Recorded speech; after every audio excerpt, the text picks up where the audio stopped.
Hola, ¿cómo están? Espero que muy bien. Soy Jorge Kersetti, ayudante de la primera cátedra de farmacología, y en esta ocasión vamos a hablar de farmacología de la sangre.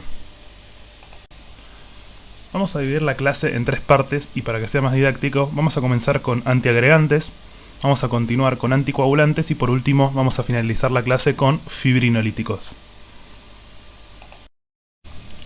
Comenzamos con antiagregantes plaquetarios. Antes de hablar de antiagregantes plaquetarios, hay que definir primero la hemostasia.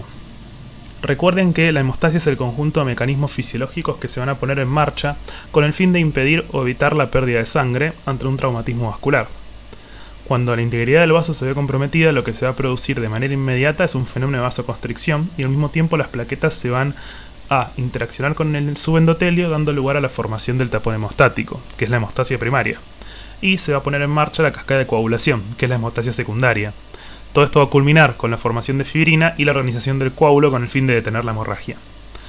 Nosotros en esta parte de la clase nos vamos a enfocar en hemostasia primaria, o sea la parte plaquetaria.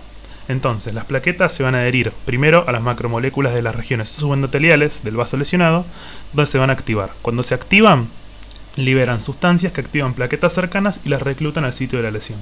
Y las plaquetas activadas se agregan entre sí para formar el tapón hemostático primario. Entonces lo que vamos a tener es la adhesión, la activación y la agregación.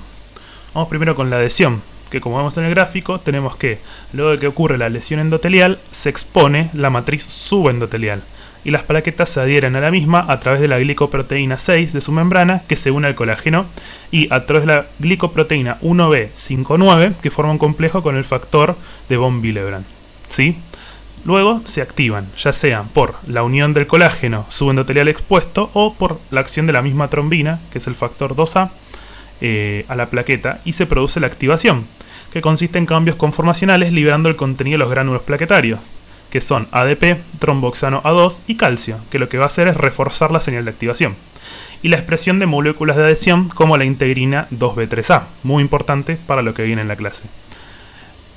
P2Y1 y P2Y12 son los receptores para ADP, y cuando estos receptores son estimulados por los agonistas, lo que van a activar es a la proteína de unión a fibrinógeno, glucoproteína 2B3A, y a la COX para promover la agregación, la secreción y la continua liberación de los gránulos plaquetarios. Justamente el complejo 2B3A va a servir de puente para que las plaquetas se unan entre sí a través del factor von Willebrand o a través del fibrinógeno y así agregarse de manera irreversible para mantener la identidad celular plaquetaria. Hay que recordar también que la prostaciclina o PGI2, sintetizada por las células endoteliales, lo que hace es inhibir la activación plaquetaria. Dentro de los antiplaquetarios podemos encontrar al ácido acetilsalicílico, que es un AINES, que justamente inhibe la síntesis de tromboxano A2, acetilando irreversiblemente la COX-1 y justamente inhibiendo la liberación de tromboxano A2, atenuando así la activación y el reclutamiento de las plaquetas en el sitio de lesión vascular. Luego tenemos a los inhibidores del P2 y 2, que justamente es el receptor de ADP en las superficies plaquetarias que media tanto la activación como la adhesión plaquetaria. Dentro de esto tenemos a la ticlopidina, al clopidogrel, al plasugrel, al cangrelol y al ticagrelol. Después tenemos a los inhibidores de la glucoproteína 2B3A, como el apiximab, la eptifibatida y el tirofibam, que inhiben justamente la ruta común final de la agregación plaquetario, bloqueando al fibrinógeno y el factor de von Willebrand para que no se unan a esta glucoproteína 2B3A. También tenemos a los inhibidores del receptor de trombina, como el borapaxar, y por último los inhibidores de la fosfodiesterasa y la recaptación de adenosina, como el dipiridamol. Uno de los primeros fármacos que vamos a hablar es del ácido acetilsalicílico. En las plaquetas, sepan que el principal producto de la COX-1 es el tromboxano A2, que es un inductor tanto de la agregación plaquetaria y también es un potente vasoconstrictor.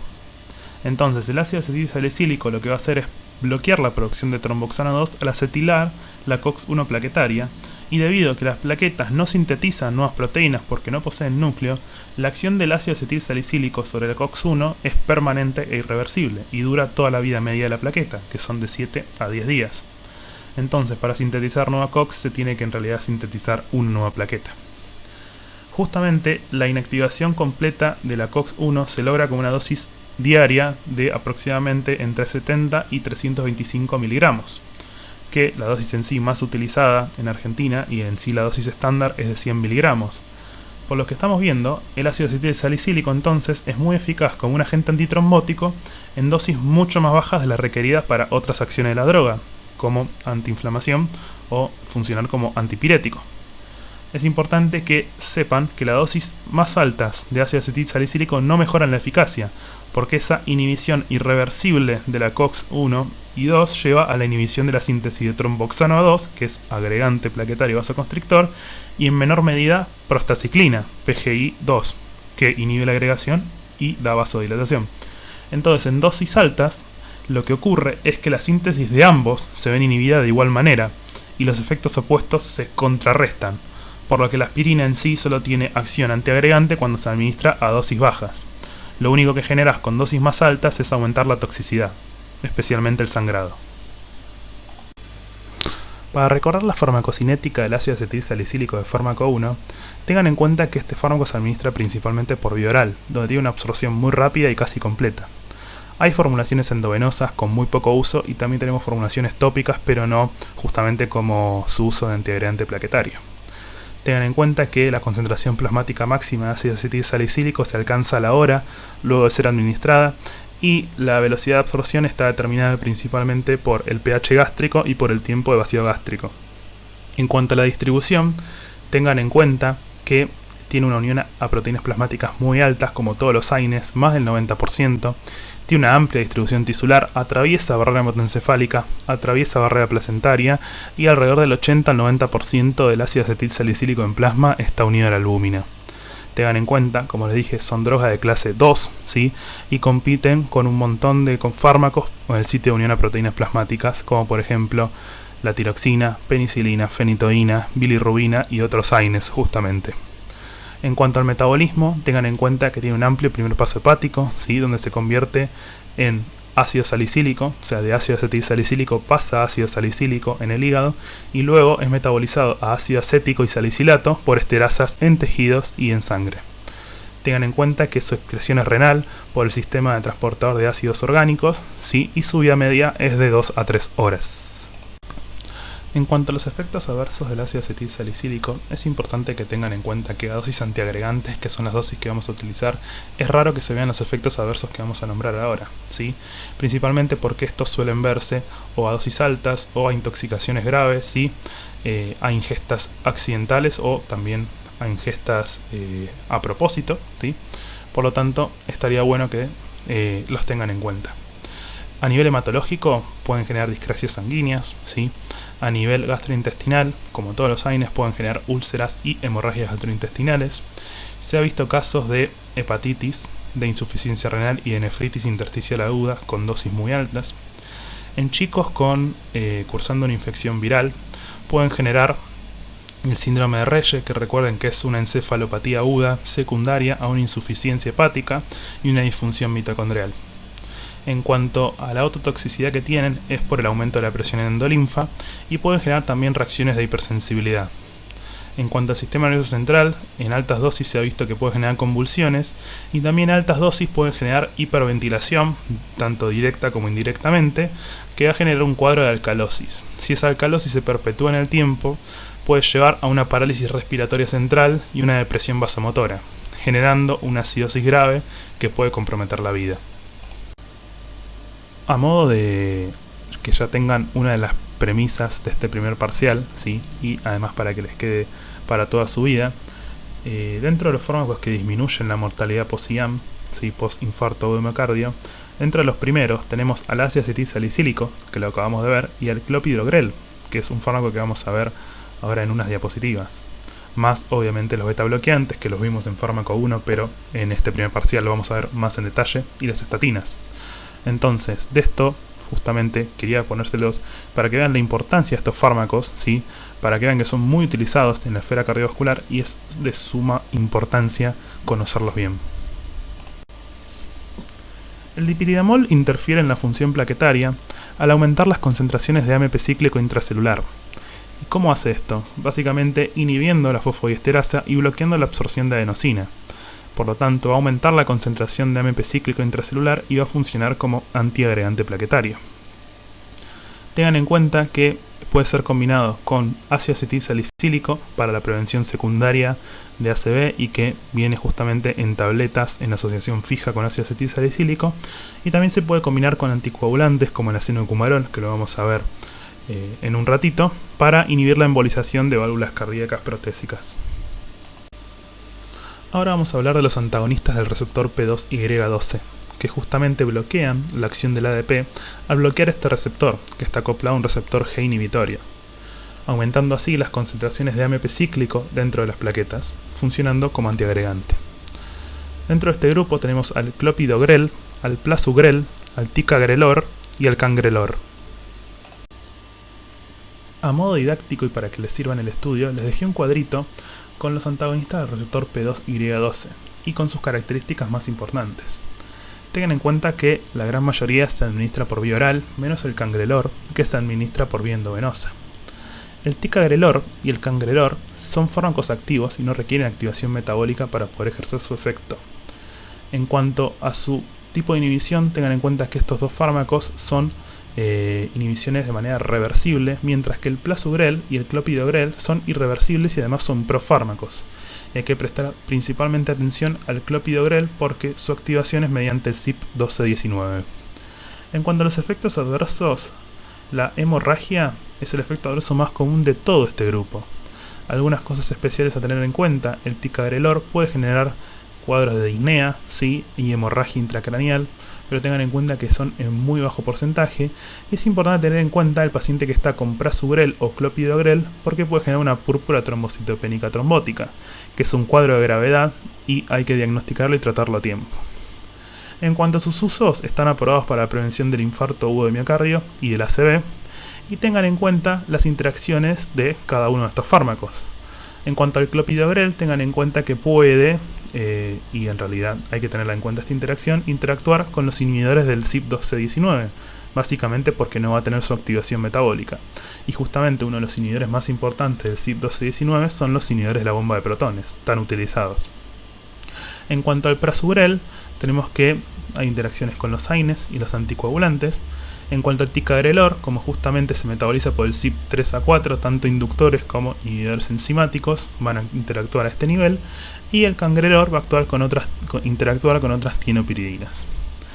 Como el clopidogrel es uno de los más utilizados, y en sí el grupo es el más utilizado, quería comentarles que en sí el clopidogrel solo es mucho mejor que el ácido acetil salicílico para la prevención secundaria de ACV, pero se ha visto que la combinación clopidogrel más ácido acetil salicílico es aún superior que el ácido acetil salicílico solo o el clopidogrel solo para la isquemia recurrente en pacientes con angina inestable. Otro dato importante que quería aclarar desde el prasugrel es que justamente, a diferencia de los otros fármacos, no debe ajustarse, por suerte, en pacientes con insuficiencia hepática y renal y puede ser utilizado en ambos casos sin ningún tipo de problema, pero tiene el inconveniente de que si se administra con algún AINES aumenta el riesgo de hemorragia por el desplazamiento de la unión a proteínas plasmáticas. En cuanto a ticagrelor, tengan en cuenta esta interacción con los inductores potentes del CYP3A4, como la rifampicina, la fenitoína, la carbamazepina y el fenobarbital, y los inhibidores como el ketoconazol, el itraconazol o el voriconazol. En cuanto al cangrelor, se administra por vía endovenosa, eso es lo más importante de este fármaco, y es importante que tiene una vida media muy corta porque se fosforila rápidamente en circulación y se convierte en un metabolito activo. Entonces tampoco requiere ajuste de dosis en pacientes con insuficiencia hepática y insuficiencia renal. Voy a hablar un poquitito del Vorapaxar, ¿sí?, que es un inhibidor del receptor de trombina. Justamente como es antagonista competitivo del PAR1, inhibe la agregación plaquetaria inducida por trombina. Como fármaco, tiene una biodisponibilidad del 90%, luego de una administración por vía oral, y tiene una vida media de aproximadamente 3 a 4 días. Es metabolizada en el hígado por el CYP3A4, así que también hay que tener en cuenta interacciones a este nivel, ¿sí? Y es importante que se tiene que administrar en combinación con ácido acetil salicílico o un clopidogrel, ¿sí? Y está indicado para reducir eventos cardiovasculares trombóticos en pacientes que tienen antecedentes de infarto agudo de miocardio o enfermedad arterial periférica. Como efectos adversos, el Vorapaxar aumenta el riesgo de hemorragia y está contraindicado en pacientes que tienen antecedentes de hemorragia intracraneal, ACV o ataque isquémico transitorio. Y justamente los inductores del CYP3A4, que ya lo habíamos hablado en la diapo anterior, o los inhibidores también pueden generar aumento o disminuciones de las dosis efectivas del Vorapaxar. Como último fármaco antiagregante que vamos a ver, vamos a hablar de los inhibidores de la glucoproteína 2B3A. Recuerden que la glucoproteína 2B3A es una integrina de la superficie de las plaquetas y que justamente sufre una transformación conformacional cuando las plaquetas se activan y sirve como receptor para el fibrinógeno y el factor von Willebrand, que lo que hace es unir a las plaquetas entre sí, mediando justamente la agregación plaquetaria. Por lo tanto, los inhibidores de este receptor son potentes agentes antiplaquetarios que actúan por un mecanismo diferente que el ácido acetilsalicílico y los inhibidores del P2Y12 que estuvimos viendo hasta este momento. Tenemos a tres fármacos importantes en este caso, que es el apiximab, la eptifibatida y el tirofibam. Los tres son administrados por vía endovenosa y el mecanismo de acción en cuanto al apiximab es irreversible esta inhibición y la eptifibatida y el tirofibam es reversible. Lo que pasa es que el apiximab no es específico para esta glucoproteína, a diferencia de la eptifibatida y el tirofibam que sí lo son. Y en cuanto a la vida media plasmática, el apiximab es de vida media corta y en la eptifibatida y el tirofibam son de vida media larga, de 2 a 3 horas. En cuanto a su eliminación, tiene eliminación renal tanto la eptifibatida como el tirofibam, pero también tiene eliminación biliar. Y el apiximab tiene la particularidad y en sí la ventaja de que no se elimina por vía renal, se elimina por proteólisis y justamente está indicado para pacientes con insuficiencia renal, ¿sí? Como la gran mayoría de los fármacos de este grupo, los principales efectos adversos son las hemorragias y el apiximab también se ha visto que se ha relacionado con casos de púrpura trombocitopénica trombótica y reacciones de hipersensibilidad. En cuanto a las contraindicaciones de este grupo, tenemos hemorragia activa, neoplasia intracraneal, hipertensión arterial no controlada, reacciones de hipersensibilidad, trombocitopenia justamente por este efecto adverso que tiene el apiximab principalmente, ACV hemorrágico en los últimos 2 años y cirugía mayor en los últimos 6 meses. Ya terminamos con antiagregantes plaquetarios, ahora vamos a pasar a anticoagulantes. Para seguir con la misma dinámica, ahora vamos a hablar de la fisiología de la coagulación. Recuerden que cuando se producía el daño vascular, además de que las plaquetas eran reclutadas al lugar de la lesión donde desempeñaban este papel fundamental para formar el tapón hemostático, se está al mismo tiempo poniendo en marcha la hemostasia secundaria o cascada de coagulación, que justamente está constituida por una serie de reacciones enzimáticas que están encadenadas entre sí, que van a terminar culminando en la generación de trombina, que es el responsable final de la conversión de fibrinógeno a fibrina y en la formación del coágulo definitivo. Es importante que recuerden que en la cascada de coagulación se diferencian 2 vías de iniciación. Una es la vía de activación de contacto o vía intrínseca y la otra es la vía del factor tisular o vía extrínseca, y después tenemos una vía final común donde confluyen estas 2 vías y culminan con la formación de la red de fibrina. Vamos a hablar de las 2 vías y la primera que vamos a hablar es de la vía extrínseca. Necesito que a medida que voy hablando vayan siguiendo el gráfico que les puse en esta diapositiva. Cuando el factor tisular es expuesto en los sitios de lesión, ¿sí?, en la pared del vaso, se inicia la coagulación a través de esta vía. Entonces, una pequeña cantidad de factor 7 que está activado circula en el plasma y se une al factor tisular subendotelial. Y el complejo factor tisular, factor 7 activado, va a activar a los factores 10 y 9. Es una vía bastante sencilla. Ahora, la vía intrínseca se inicia cuando el factor 12 y la precalicreína se unen a simógenos de alto peso molecular y activan el factor 11. Y justamente el factor 12 activado activa el factor 11 y el factor 11 activado activa el factor 9. Y el factor 9 activado termina activando el factor 10. ¿Sí? Esta reacción es acelerada por el factor 8 activado, fosfolípidos aniónicos y calcio. Y justamente la activación del factor 10 es donde va a comenzar la vía final común. Una vez activado el factor 10, lo que va a pasar es que se va a unir al factor 5 de la membrana celular y a la protrombina, que es el factor 2, y se va a convertir en trombina, que es el factor 2 activado, que a su vez no solamente va a seguir activando plaquetas, como vimos previamente, sino que también va a activar los factores 5 y 8, que va a conducir a la formación de aún más trombina, o sea, en una serie de feedback positivos. Finalmente, lo que ocurre es que la trombina va a ser la responsable de convertir el fibrinógeno soluble en plasma, que es el factor 1, en fibrina, que es el factor 1 activado, y activar el factor 13, constituyendo así la malla de proteínas insolubles donde quedan atrapados todos los elementos sanguíneos para terminar formando el coágulo definitivo.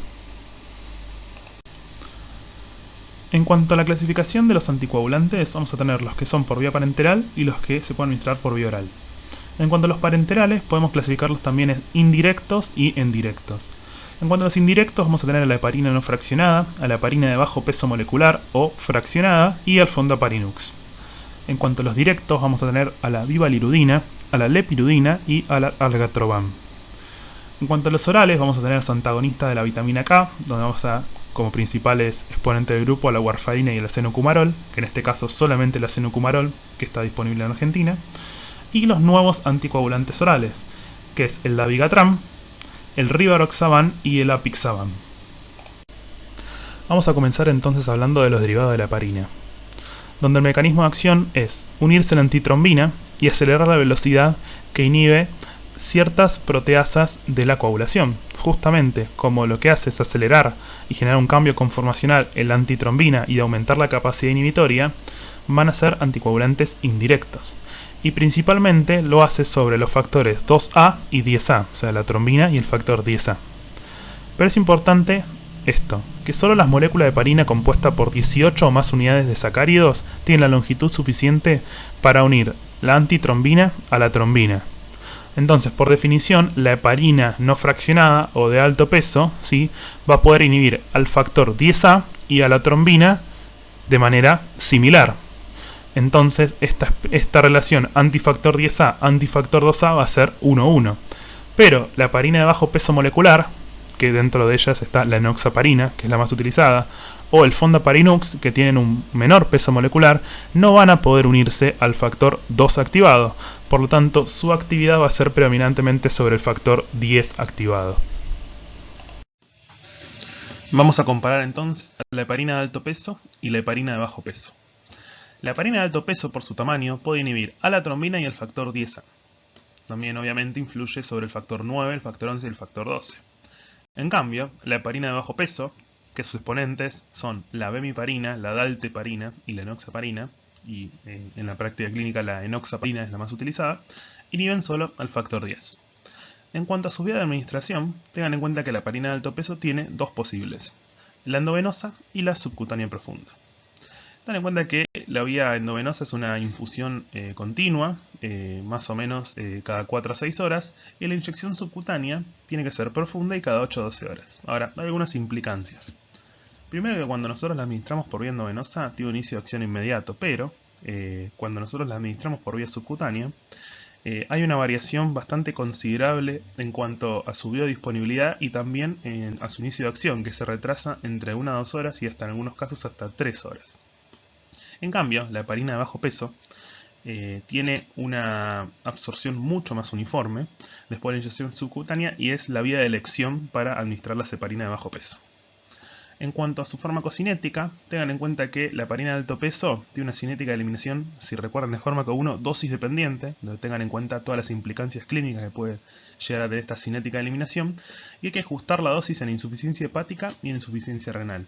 Y tengan en cuenta que no atraviesa barrera placentaria. En cambio, la heparina de bajo peso, y esto justamente es una de las razones por la cual es una de las más utilizadas en la práctica clínica, tiene una cinética dosis independiente, ¿sí? Y hay que ajustar en sí la dosis tanto a peso del paciente y también a la función renal. Y un pequeño porcentaje atraviesa la placenta, pero como vamos a ir viendo, tengan en cuenta que no es teratogénica. En cuanto a la eliminación de la heparina de alto peso, tengan en cuenta que es por el sistema retículo endotelial y que la vida media es aproximadamente entre 1 a 8 horas. En cambio, la heparina de bajo peso tiene una eliminación renal con una vida media de 3 a 6 horas.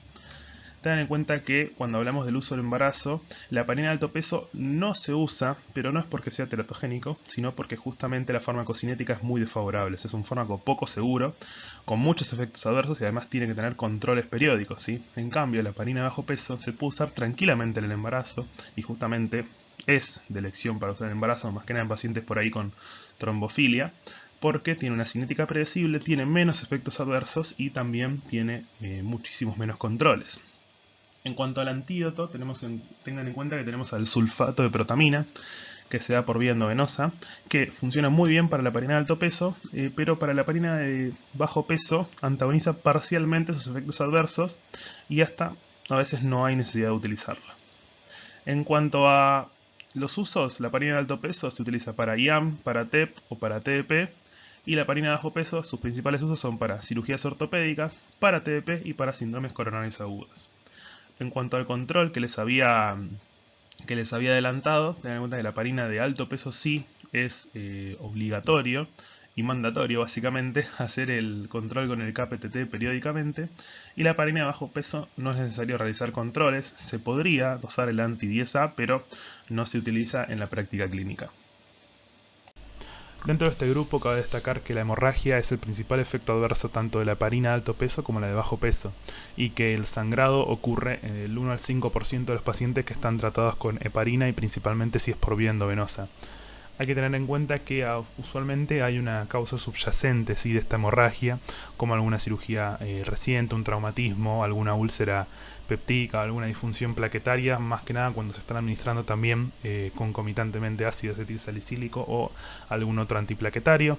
Es importante que el sangrado suele controlarse, pero si la hemorragia es potencialmente mortal, ¿sí?, la heparina tiene manera de revertirse de manera rápida, justamente con el antídoto que habíamos dicho en la diapositiva anterior, que es el sulfato de protamina, que lo que hace es unirse a la heparina y neutralizar el efecto anticoagulante.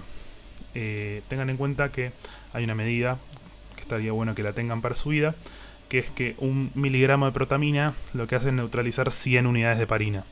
Y es importante que la protamina en sí lo que hace es unirse principalmente a la de alto peso, no suele tener mucho efecto sobre la heparina de bajo peso molecular. Después, otro efecto adverso importante que puede ocurrir es la trombocitopenia inducida por heparina, ¿sí? Es algo raro, pero puede pasar, ocurre aproximadamente entre el 0,5 al 1% de los pacientes tratados con heparina, y suele pasar del quinto al 10º día luego de iniciada la terapia.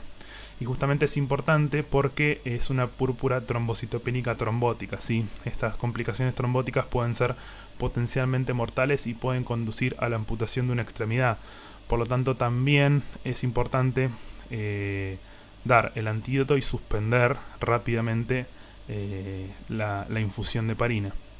Tengan en cuenta que esta trombocitopenia inducida por heparina se da porque se desarrollan anticuerpos de inmunoglobulina G contra los complejos de heparina con el factor plaquetario de tipo 4, ¿sí? Entonces sí es importante tenerlo en cuenta este efecto adverso. Se ha visto que pacientes que están crónicamente con heparina, principalmente de bajo peso, se ha visto que se ha desarrollado osteoporosis, ¿sí? Es un efecto adverso igual muy raro. Lo que sí se ha visto es el aumento reversible de las transaminasas, y en algunos casos más raros se ha visto que la heparina puede inhibir la síntesis de aldosterona por las glándulas suprarrenales y en algunos casos raros causar también hipercalcemia. También hay que tener en cuenta que tenemos contraindicaciones para el uso de la heparina, dividiéndose en absolutas y relativas, siendo que las absolutas bajo ningún punto de vista vamos a administrar la heparina, y teniendo contraindicaciones relativas vamos a pensarlo 2 veces y justamente poniendo en la balanza el riesgo versus los beneficios de su administración. En cuanto a las contraindicaciones absolutas, vamos a tener una diátesis hemorrágica grave, procesos hemorrágicos activos, pacientes con hipertensión no controlada grave, hemorragias intracraneales recientes, ¿sí?, y aneurismas intracerebrales y aneurismas disecantes de aorta. En cuanto a las contraindicaciones relativas, tenemos a la hemofilia, a las hemorragias graves recurrentes, a las úlceras gastroduodenales activas y a la trombocitopenia intensa. Ahora vamos a dedicarle una diapositiva a hablar de los inhibidores de la trombina parenterales. donde vamos a tener a la lepirudina, a la desirudina, a la vivalirudina y a la ergatroban. Tengan en cuenta que la trombina o el factor 2A es la principal serin-proteasa de la cascada de la coagulación y es la enzima responsable de la conversión de fibrinógeno circulante a monómero de fibrina. Entonces lo que tenemos es que en la trombina activada se han identificado 3 sitios de interés, que es el sitio activo catalítico y 2 dominios de reconocimiento, que son los exositios 1 y el exositio 2. En el exositio 1 lo que tenemos es el sitio de unión al fibrinógeno y otros ligandos, y que está cercano al sitio activo. Y en el exositio 2 es donde se une la heparina. Bueno, justamente estos nuevos inhibidores de la trombina parentelares son un nuevo grupo de fármacos que actúan inhibiendo directamente la trombina. Y este grupo de fármacos se puede dividir en bivalentes si bloquean tanto al sitio activo como al exositio 1, o monovalentes si solamente bloquean al sitio activo. Justamente los primeros 3 son bivalentes y el ergatroban es monovalente, solamente bloquea el sitio activo. En cuanto a los usos terapéuticos, tenemos que se usan para la prevención de trombosis venosa profunda en cirugías ortopédicas. Se utiliza cuando se genera esta trombocitopenia que habíamos hablado, inducida por heparina, que hay que suspenderla. Podemos utilizarlo en cardiopatía isquémica en los pacientes que requieren una angioplastía coronaria con implantación o no de stents, y se puede utilizar también para el tratamiento del síndrome antifosfolipídico. Acá les dejo un cuadrito para que vean las principales características de estos inhibidores de la trombina parenterales. Tengan en cuenta que se administran por vía justamente parenteral. La lepirudina se administra por vía endovenosa subcutánea, la desirudina por vía subcutánea y la vivalirudina y el ergatroban por vía endovenosa. Tiene una vida media bastante corta, ¿sí? Siendo el ergatroban el de vida media más larga, entre 40 y 50 minutos, y la desirudina el de vida media más corta, de 5 a 10 minutos. La eliminación de la gran mayoría es renal, sí, y en la vivalirudina es importante el ajuste de dosis, aunque también tiene eliminación hepática, y el ergatroban se elimina por vía biliar, así que estaría bueno también hacer el ajuste de dosis en pacientes con insuficiencia hepática. Claramente, de los efectos adversos de la gran mayoría de todos estos grupos que estamos viendo, el efecto adverso es la hemorragia, principalmente, y es importante decir que la desirudina da muchos hematomas en el sitio de inyección. En cuanto al control terapéutico del funcionamiento de este fármaco, estaría bueno en los pacientes que están recibiendo inhibidores de la trombina parenteral realizar un control del KPTT. Ahora vamos a pasar a uno de los grupos de fármacos más importantes de esta clase, que son los antagonistas de la vitamina K. Dentro de sus exponentes tenemos al acenocumarol y a la warfarina.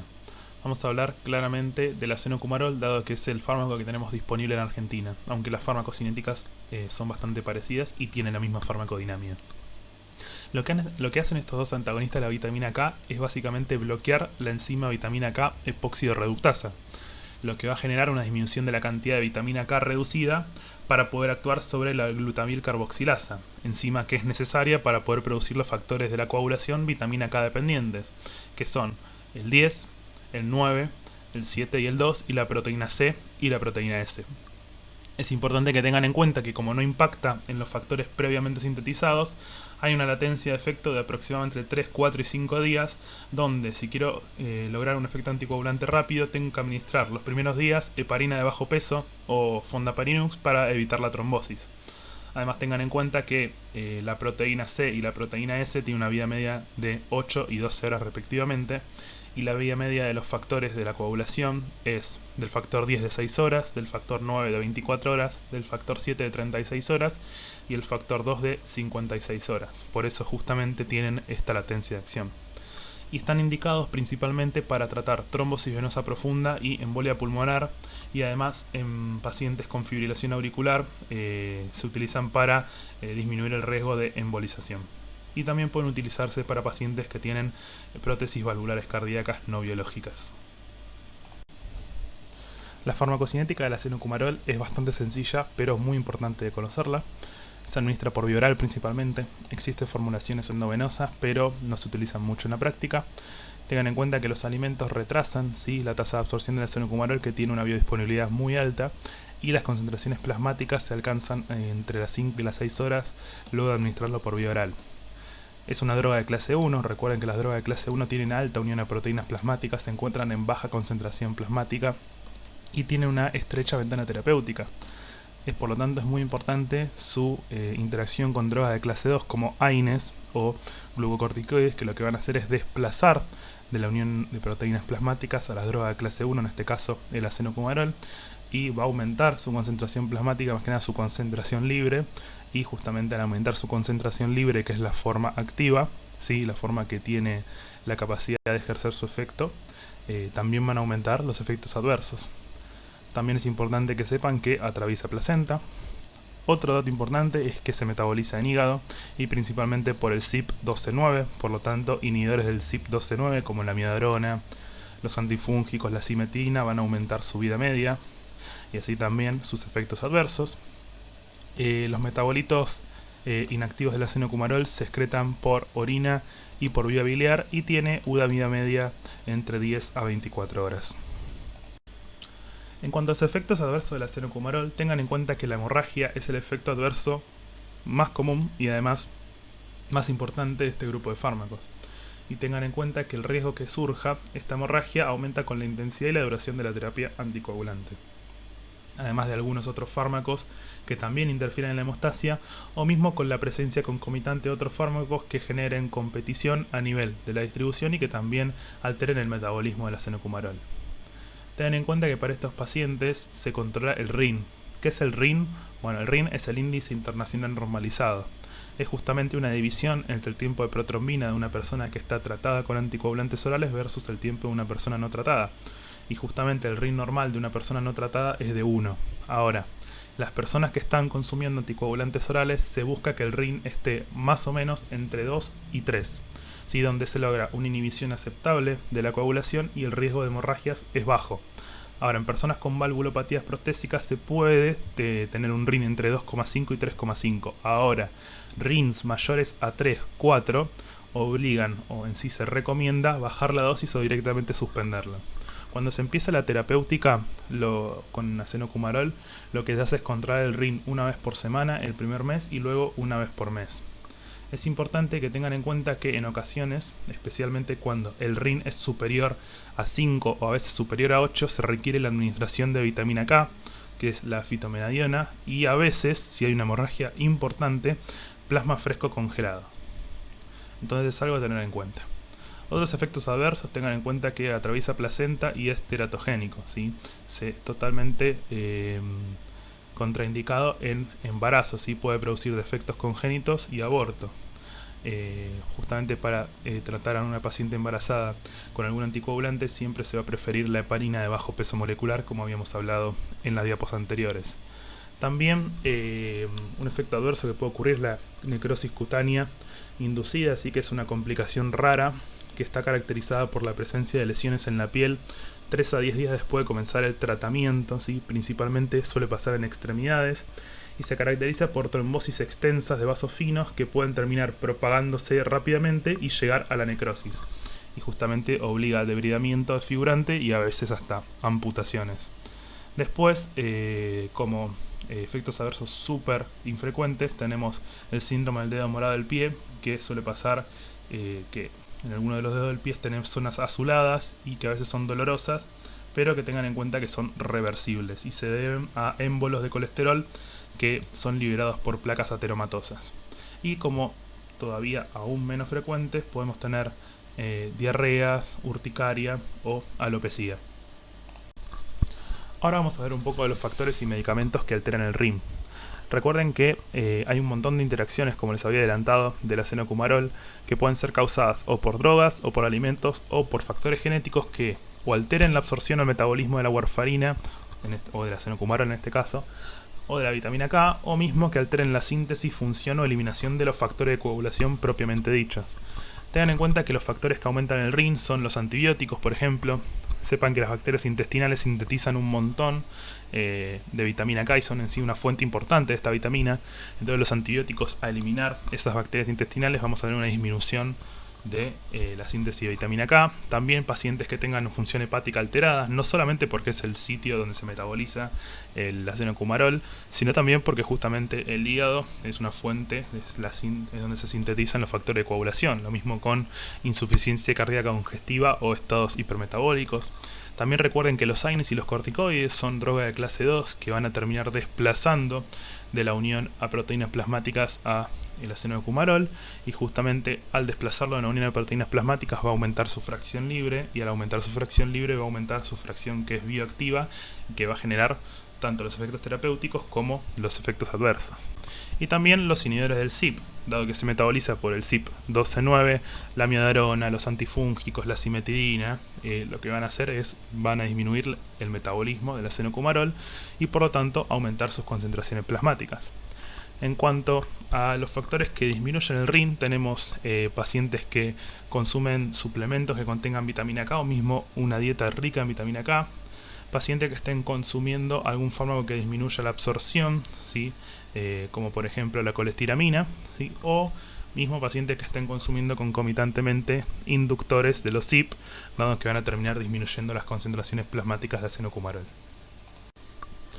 Tengan en cuenta que el adenocumarol está indicado principalmente para el tratamiento de trombosis venosa profunda y de una embolia pulmonar, y también para la prevención de la progresión y recurrencia de trombosis venosa profunda.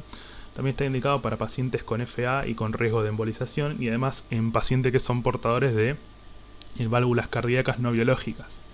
Es importante que tengan en cuenta que para el tromboembolismo pulmonar, en los primeros días, dado que ya sabemos que los anticoagulantes orales tienen una latencia de acción entre 4 o 5 días, se empiezan a administrar en el momento agudo, pero tengan en cuenta que no van a tener un inicio de acción rápido, por lo tanto, en un primer momento deben ser administrados con heparina, tanto de alto peso o de bajo peso, dependiendo la disponibilidad que tengamos. Es importante también siempre recordar que se debe medir el RIN, calculado por el TP del paciente, para controlar el grado de anticoagulación y el cumplimiento de las indicaciones. A modo extra, en esta diapo les voy a dejar los valores recomendados por el Índice Internacional Normalizado, el RIN, para la anticoagulación oral. Como les había dicho, se suelen recomendar RINs entre 2 a 3, y un RIN de 2,5 es principalmente recomendado para el tratamiento del primer episodio tromboembólico, para tratamientos de episodios tromboembólicos asociados a un síndrome antifosfolipídico, para pacientes que tienen fibrilación auricular, válvulas biológicas en caso de que el tratamiento anticoagulante esté indicado, ¿sí?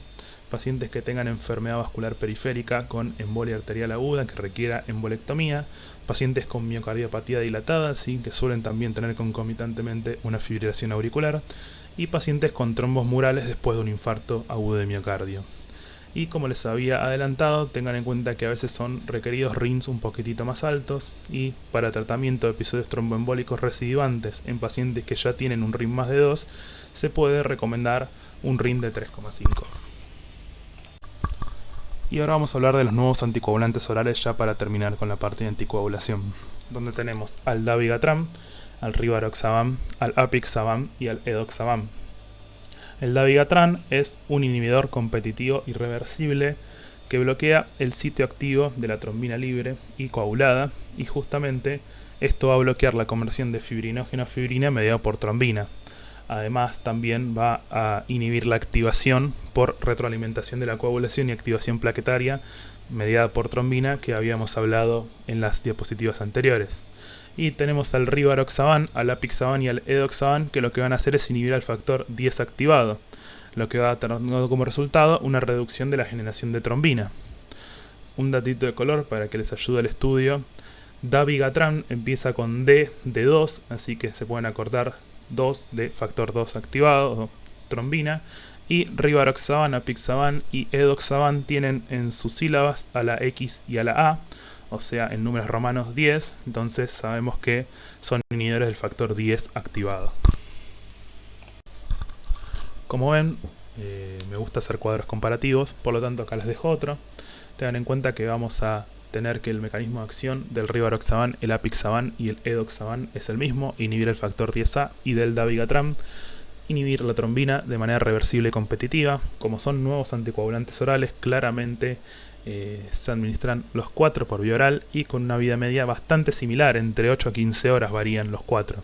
Ahora, la farmacocinética sí cambia un poco, teniendo en cuenta que el dabigatran tiene una unión a proteínas plasmáticas del 35%, casi no se metaboliza y se elimina en un 80% por vía renal de manera inalterada. Por lo tanto, estaría bueno ajustar la dosis en pacientes con insuficiencia renal. El rivaroxaban y el apixaban tienen una farmacocinética bastante similar, teniendo una unión a proteínas plasmáticas de 87 y 95% respectivamente. Ambos se metabolizan por el CYP3A4 y se excretan por orina y por bilis. Tengan en cuenta que lo que se excreta por orina es el 30% y es de manera inalterada. Y por último, el edoxaban tiene una proteínas plasmáticas de un 55%, un metabolismo hepático mínimo y el 50% se elimina por vía renal de manera inalterada. En cuanto a los antídotos, tanto del dabigatran, del rivaroxaban, del apixaban y el edoxaban, sepan que se utilizan muy poco, dado que son fármacos muy seguros, ¿sí? Pero hay que tener en cuenta que existen, además son fármacos que no se suelen conseguir en la práctica diaria y son con costos muy elevados, pero sepan que los inhibidores del factor 10A, como el rivaroxaban, apixaban y el edoxaban, tienen al andexanet alfa como antídoto y el dabigatran tiene al idarucizumab, ¿sí? Que es un anticuerpo monoclonal como antídoto. En cuanto a los efectos adversos de estos nuevos anticoagulantes orales, y como en realidad todos los fármacos de este grupo de anticoagulantes, el riesgo de hemorragia sí es elevado. Tengan en cuenta que en comparación con el acenoncumarol, el riesgo de hemorragia intracraneal se reduce en un 70%, pero el riesgo de hemorragia digestiva con estos fármacos es mayor.